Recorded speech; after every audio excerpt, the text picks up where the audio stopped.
Sir নমস্কাৰ। নমস্কাৰ। Sir আপুনি ক'ৰ পৰা আহিছে? মই মৰিগাঁও ডিষ্ট্ৰিক্ট অসমৰ পৰা আহিছোঁ। স্যাৰ আপোনাৰ শুভ নামটো জানিব পাৰিম? হয় হয়, মোৰ নামটো প্ৰভাত দাস হয়। স্যাৰ আপুনি ইয়ালৈ অহা আচল কাৰণ কি? ইয়াত অহা উদ্দেশ্য কাৰণ হৈছে মোক্ষ প্ৰাপ্তি কৰা আমাৰ জন্ম মৰণ যিটো হৈ থাকে সেইটো চক্ৰৰ পৰা বাচি যোৱা হয়।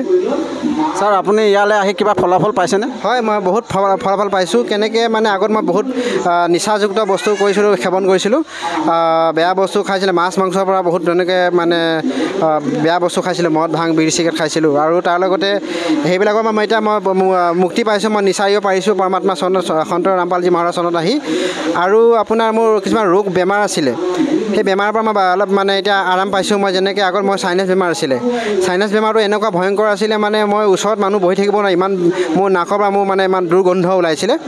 আজি মই সন্ত ৰামপালজী মহাৰাজ চৰণত আহি মই বহুত লাভ পাইছোঁ। মই ভাষা নাই ক'বলৈ, মই ইমান লাভ পাইছোঁ। ধন্যবাদ সৎ সাহেব।